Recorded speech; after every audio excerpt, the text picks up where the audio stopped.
আর YONO আমাদের হাতে চলে এসেছে Oppo F17 বক্স। তো ইয়েস, আজ আমরা Oppo F17 full unboxing and ছোট্ট একটা রিভিউ করবো এবং দেখবো ফোনের মধ্যে কী আছে এমন ভালো এবং কী আছে এমন খারাপ। দেখতো লেটস স্টার্ট। তো দেখতে পাচ্ছি বক্সের পেছন সাইডে তেমন কিছু লেখা নেই, বাস প্রাইস এবং কত ক্যামেরা ট্যামেরা এইসবই লেখা আছে আর কি। তো তারপরে চলুন মুড়ি নেওয়া যাক বক্সটা। তো এখানে দেখতে পাচ্ছি ব্যাক সাইডে আমাদেরকে অনেক কিছু মানে মোট 5টা জিনিস তারা হাইলাইট করেছে। আলট্রা সিলিক ডিজাইন, মানে তাদের চার্জার, ওলেড ডিসপ্লে এবং ফিঙ্গারপ্রিন্ট এবং তাদের এআই ওয়াইড অ্যাঙ্গেল ক্যামেরা সব কিছুই দিয়েছে তারা। এবং 128 মানে 6 GB RAM, 128 GB internal memory. এবং এখানে দেখতে পাচ্ছি আমার হাতে যেটা মেড ইন ইন্ডিয়া। তো চলুন বক্সটা আনবক্স করা যাক। তো এখানে বক্সটা আনবক্স করে একটি সাব বক্স এবং সাব বক্সের উপরে আপনি সিমেজ একটা টুল এবং ইয়ারফোন পেয়ে যাবেন। তাছাড়া আপনি type C to USB cable পেয়ে যাবেন এবং একটি 30 ওয়াটের ভোগ ফ্ল্যাশ চার্জ। তারপরে দেখতে পাচ্ছি সিলিকনের জেলি ব্যবহার, যেটা আপনার ফোনটাকে প্রোটেক্ট করতে অনেক সাহায্য করবে। তো তারপরে কিছু ম্যানুয়াল গাইড এবং তারপরে আমার হাতে চলে এসেছে ফোন অরেঞ্জ কালারের এবং দুটো আছে আমার কাছে, মোট দুটো মানে এই ফোনে অ্যাভেলেবেল আছে, অরেঞ্জ এবং আরেকটা এই সিলভার বলতে পারেন। তারপর আরেকটা কালার আছে সেটা ব্লু, চাইলে আপনি সেটাও কিনতে পারেন। তো সত্যি বলতে বন্ধুরা কি ফোনটা আপনার হাতে নিয়ে দারুণ লাগে এবং যে লাইট ওয়েট বলুন, ফিনিশিং সব কিছু একদম ওকে এবং ফোনটা আপনার অনায়াসে ভালো লাগবে। এর ডিসপ্লে বলুন, ব্যাটারি বলুন, ক্যামেরা বলুন, সত্যি আপনার ভালো লাগে। তো বন্ধুরা এই ফোনে আমরা সিলিক ডিজাইনে পেয়ে যাচ্ছি মাত্র 7.45 মানে ডিজাইন সিলিক, যার কারণে ফোনটা ভালো লাগছে এবং ফার্স্ট লুক, ফার্স্ট টাচ সব কিছু অসাম আছে বলবো।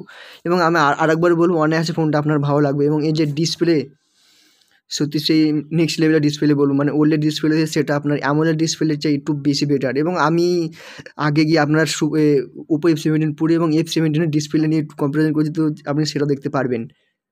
তোমাদের এখানে ক্যামেরাতে পেয়ে যাচ্ছি মোট 4টে ক্যামেরা, 16+8+2+2 মেগাপিক্সেলের। তো এখানে কিছু পিক ক্লিক করেছি দেখতে পাচ্ছেন আপনারা, সেগুলো একদম ক্লিয়ারিটি এসছে এবং জুম করেও ফাটছে না বলতে পারেন। তো এবং আপনার ফটো ক্লিকটা খুবই ফাস্ট হচ্ছিলো। তো এখানে আবার কিছু ক্লিক করি এবং এখানে দেখতে পাচ্ছেন সব রকমের সেন্সার পেয়ে যাবো, মানে আপনার ছবি তুলতে যত রকমের সেন্সার দরকার সবগুলো দিয়ে দিয়েছে তারা ভরে ভরে।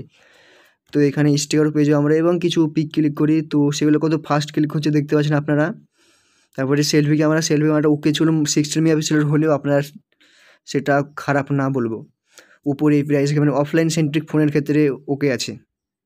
তো চলুন এখানে কিছু পোর্ট্রেট মোডে পিক ক্লিক করা যাক। তো এইগুলো তো এখানে ডিসপ্লে দেখতে পাচ্ছেন পুরো ক্লিয়ারিটি, লাইট এবং ব্রাইটনেস একদম ওকে বলবো এবং নেক্সট লেভেলের। এরকম ফোন আমি আজ পর্যন্ত হাতে নিয়ে নিই, মানে এই প্রাইসে 20,000-এর মধ্যে প্রাইজের ফোন। এবং ওখানে Oppo F17 Pro এবং Oppo F17 দুটো ফোন পাশে রেখেও দেখেছি, তবুও Oppo F17 Pro চেয়ে Oppo F17 বেটার বলবো। এবং এখানে দেখতে পাচ্ছেন Oppo F17 মানে কালারটা একটু কালো টাইপের আছে এবং Oppo F17 পুরো ব্রাইট, মানে ওকে বলবো এবং নেক্সট লেভেলের। যদি আপনার ফোনটা হাতে থাকে তাহলে বুঝতে পারবেন কোনটা বেশি বেটার। তো নেক্সট চলুন এখানে কিছু অ্যাবাউটে গিয়ে দেখি। তো এখানে অ্যাবাউটে দেখতে পাচ্ছেন মডেল Oppo F17 এবং কিছু Android 10 এবং আমরা 128Gর মধ্যে 112 কি 111Gর মধ্যে ফাঁকা পাবো। ঠিকই আছে, কালার 7.2 Android 10। তো এখানে আমরা নোটিফিকেশন বার দেখতে পাচ্ছি, অনেকগুলো মোড দিয়েছে। এখানে ডার্ক মোডটা ইউজ করতে পারবো এবং ডার্ক মোড ইউজ করলে আপনার ফোনের মানে 10 থেকে 20% চার্জ এক্সট্রা পেয়ে যাবেন। তো এখানে ওয়াইফাই কানেক্ট করে নিয়েছি আমরা এবং অ্যাপগুলো খুব ভালো ডাউনলোডিং হচ্ছিলো বলবো আমরা।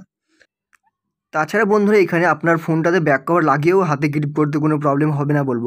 আর বন্ধুরা এখানে 3টে কালারের মধ্যে সিলভার কালারটা আমাকে বেশি ভালো লাগছে, কারণ এখানে যে তারা কালারের মানে ফোনের ব্যাকের যে লোগো রেখেছে ওপোর, তার জন্য ফোনটা বেটার লাগছে এবং ক্যামেরা সেটআপে তো একদম নেক্সট বলবো। তো এখানে ফিজিক্যালভাবে দেখতে পাচ্ছি ডান সাইডে আমরা ভলিউম মানে পাওয়ার বাটন পেয়ে যাবো, উপরে নয়েজ ক্যান্সেলার এবং নিচে পেয়ে যাচ্ছি 3.5mm জ্যাক, চার্জার পয়েন্ট এবং আপনার স্পিকার বলবো। তো এখানে এদিকে power up and down button এবং সিম ইজেক্টার। তো এখানে ব্যাটারিতে পেয়ে যাচ্ছি আমরা 4015 মিলিঅ্যাম্পারের ব্যাটারি, মানে লিথিয়াম পলিমারের ব্যাটারি। এবং এখানে আমরা 4015 মিলিঅ্যাম্পারের ব্যাটারি চার্জ করার জন্য কোম্পানি আমাদেরকে 30 ওয়াটের ভোগ ফ্ল্যাশ চার্জার দিয়ে দিচ্ছে এবং কোম্পানি জানিয়েছে আমার এই চার্জারের মাধ্যমে মাত্র 45 থেকে 50 মিনিটের মধ্যে ফোনটাকে 90% উপর চার্জ করতে পারবো। তো দেখা যাবে ফোনটা পরে চার্জ দিয়ে মানে ফুল রিভিউতে।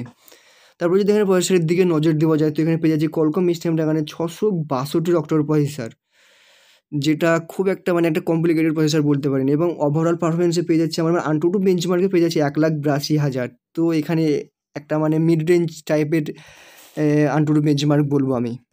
আর হ্যাঁ, এখানে ডেডিকেটেড সোহেল এবং ব্লুটুথ ভার্সন 5.1 পেয়ে যাচ্ছে। এবং এখানে যে র্যাম রম টাইপ দেয় সেটা আপনার UFS 2.9 এবং আপনার LPDDR4X এর র্যাম তারা দিয়ে দিচ্ছে। তো এখানে ঠিক আছে। ওভারঅল দেখতে গেলে ফোনে যদি আপনি লুক এবং ক্যামেরা এবং ডিসপ্লের জন্য নিতে চান, তাহলে ইয়েস ফোনটা আপনার জন্য, আপনি বাজারে গিয়ে ফোনটা কিনতে পারেন।